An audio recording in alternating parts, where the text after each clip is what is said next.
उत्तर प्रदेश के एक गांव में एक किसान रहते थे। वह आयुर्वेद के अच्छे ज्ञाता थे। उनकी एक 5 साल की बिटिया थी जो बहुत ही होनहार थी, लेकिन वह आम लड़कियों की तरह नहीं थी। वह गुड़िया गुड्डे के साथ नहीं खेलती थी। वह जंगल में जाकर सांप, बिच्छू, शेर, भालू, हिरन के साथ बातें भी करती थी और उनके साथ खेलती भी थी। वो जानवर उसे कोई भी नुकसान नहीं पहुंचाते थे। ऋषि यह देखकर बहुत आश्चर्यचकित होते थे। जब वह छोटी थी तब तक तो कोई बात ऐसी नहीं थी, लेकिन जैसे जैसे वह बड़ी होने लगी, गांव के लोग उसके बारे में कानाफूसी करने लगे। यह देखकर उसके पिता को बिल्कुल अच्छा नहीं लगता था। एक दिन वह सोच विचार करते हैं और वह गांव छोड़कर एक जंगल में जाकर रहने लगते हैं। वहाँ काफ़ी सुनसान था और कोई आबादी भी नहीं थी। उनकी बेटी जंगल में जाया करती और जानवरों से बात किया करती। अब उसकी ताकत यहाँ तक बढ़ चुकी थी कि वह भूत प्रेतों से भी बातें करती थी और वो भूत प्रेत उसे खजाने के बारे में बताते। जो गड़े हुए धन उन्हें मिलता था वह अपने ऊपर बहुत कम ही खर्च करते थे और उस धन से वह गरीब लोगों की चुपके चुपके मदद भी कर दिया करते थे। और उसके पिता उसे हमेशा सही दिशा दिखाते थे कि हमें किसी के साथ भी बुरा व्यवहार नहीं करना है। और पशु पक्षी ही नहीं, उससे तो पेड़ पौधे भी बात करते थे। वह सूखे पेड़ पौधों को हरा कर सकती थी, उनके फलों को वह विकसित कर सकती थी। उसकी इन ताकतों को देखकर उसके पिता उस पर बहुत ही नाज करते थे, लेकिन गांव के लोग उससे नफरत करते थे क्योंकि वह उसे जादू टोना वाली समझते थे। उसकी शक्तियों में अद्भुत विकास हो रहा था। वह पानी में चल सकती थी, आसमान में उड़ सकती थी और घुड़सवारी करना भी उसे आता था। तरह तरह की विद्याओं में वह निपुण थी। उसे देखकर सभी लोग चकित हो जाया करते थे और वह आयुर्वेद की अच्छी ज्ञाता हो चुकी थी। जो भी उसके पास ज्ञान था वह उसे एक पत्र पर लिखने लगी और एक बहुत बड़ा ग्रंथ धीरे धीरे तैयार होने लगा। गांव वाले बाप बेटी की गतिविधियों पे नज़र रखते थे क्योंकि वो एकांत में जाकर रहने लगे थे। वो सोचते थे कि गांव में जो भी गड़बड़ी होती है वह उसकी बेटी या उसका बाप मिलकर करते हैं और वो लोग उससे नफ़रत भी करते थे और वह भी उनसे नफ़रत करने लगे थे। उनमें इंसानों से बहुत ही नफ़रत हो चुकी थी क्योंकि वह उसकी बेटी को बहुत बुरा कहते थे। एक दिन वह जंगल में ऐसे ही घूम रही थी, तभी उसे एक युवक दिखाई देता है जो आके उसके पैरों पे गिर जाता है और वह एक व्यापारी था। जब उसे होश आता है तो वह देखती है कि वह बहुत चोट खाए हुए है और उसके जगह जगह से खून निकल रहा था।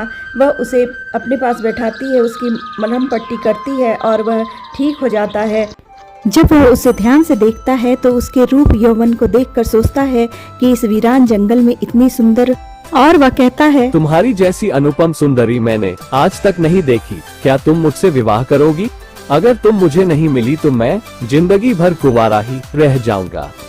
वह पहले तो कुछ सोचती है और फिर उससे कहती है कि मैं तुमसे विवाह कर सकती हूँ, लेकिन एक शर्त पर कि तुम मुझे मैं क्या करती हूँ यह किसी बात पे रोक टोक नहीं करोगे, और अगर तुम मेरी यह शर्त मानते हो तो मैं तुम्हारे साथ रहूँगी। मैं रात के टाइम जंगल में जाया करूँगी और दिन को तुम्हारे साथ रहूँगी। वह युवक पहले तो कुछ सोचता है, फिर कहता है कि मुझे थोड़ा भोजन तो कराओ। वह उसे भोजन भी कराती है। वह बहुत खुश हो जाता है और कहता है, मुझे कोई आपत्ति नहीं है, तुम अपनी ज़िंदगी जी सकती हो। वह इतनी रूपवती थी कि व्यापारी उसके मोह जाल में फंस चुका था।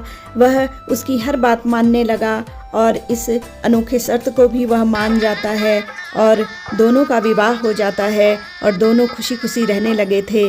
उस व्यापारी का घर दूसरे गांव में था। वह दूसरे गांव चली जाती है। वह दिन में तो उसके साथ रहा करती थी और अच्छे से उनका गृहस्थ जीवन चल रहा था, और रात के समय वह जंगल में जाया करती और अपनी खोजबीन जारी रखती।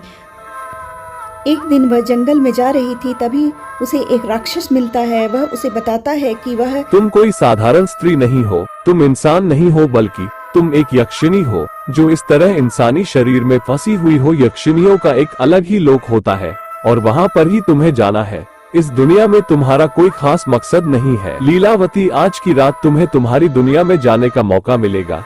तुम जिस बरगद के पेड़ के नीचे जाती हो ना, उसे बरगद के पेड़ के नीचे नदी है। उस नदी में एक लाश बहती हुई तुम्हें दिखेगा। उस लाश के ऊपर उसके गले में ताबीज बना होगा। उस ताबीज को तुम्हें निकालना है। उस ताबीज को तुम जैसे ही निकाल लोगी वैसे ही तुम्हारे सामने से तुम्हें एक नाव आती नजर आएगी। उस नाव वाले को तुम्हें वह ताबीज दे देना है और वह नाव वाला तुम्हें दूसरी दुनिया के दरवाजे तक तुम्हें छोड़ देगा। ऐसा कह के वो वहां से चला जाता है। रात के समय चुड़ैलें भी उससे यही सब बातें बताती हैं और कहती हैं कि तुम्हें पहले योग साधना करनी होगी, मंत्रों का जाप करना होगा, कुछ पशुओं की बलि भी देनी होगी। वह इन सब के लिए तैयार हो जाती है क्योंकि उसे अपनी दुनिया में जाना था और जो पशु पक्षी उससे इतने दिन तक बातें करते रहते थे वो भी ये सब कुछ जानते थे। वो भी कहते हैं कि हम अपना बलिदान देने के लिए तैयार हैं और वह बलि देती है और उन जानवरों को बिल्कुल भी दर्द नहीं होता। वह देवी को रक्त चढ़ाती है, मंत्रों का जाप करती है। लेकिन जब गांव वाले यह सब देखते हैं तो उन्हें कुछ समझ में नहीं आता। वह सोचते हैं कि यह कोई भूतनी या चुड़ैल है।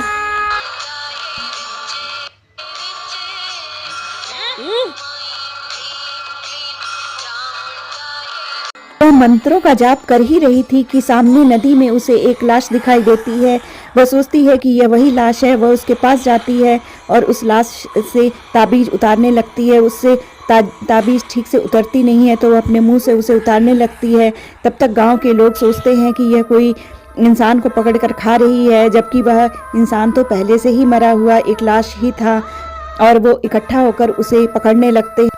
दरअसल गांव से बच्चे गायब हो रहे थे और गांव वालों को शक था कि यह लीलावंती कर रही है और उनकी बलि दे रही है, लेकिन बात यह नहीं थी। वहां आसपास के डाकू उन बच्चों को गायब कर रहे थे और लीलावंती पर इल्ज़ाम लगा रहे थे। लीलावंती को वह कहते हैं कि आज इसे मार ही डालते हैं, नहीं तो यह हमें ख़त्म कर देगी, और वह उसके पीछे दौड़ जाते हैं। लीलावंती भी उस नाव पे बैठ नहीं पाती और वह गांव वालों के डर से वहां से भागती है। उसे लगता है कहीं वह उसे पकड़कर मार न डाले। उसका पति भी उसकी गतिविधियों पे नजर रखे हुए था। वह उसके पीछे पीछे जाता है और उससे कहता है कि देखो, ताबीज तुम्हारे पास है, ताबीज को नाविक के पास ले जाओ और यहाँ से निकल जाओ। मैं किसी को कुछ नहीं बताऊंगा, बस यह ग्रंथ मुझे देती जाना। इतना कहकर वह अपने असली रूप में आ जाता है। वह एक राक्षस था। राक्षस, वो कोई व्यापारी नहीं था। तुमने मुझे धोखा दिया? नहीं, मैं तुम्हें यह ग्रंथ नहीं दे सकती क्योंकि तुम सुपात्र नहीं हो।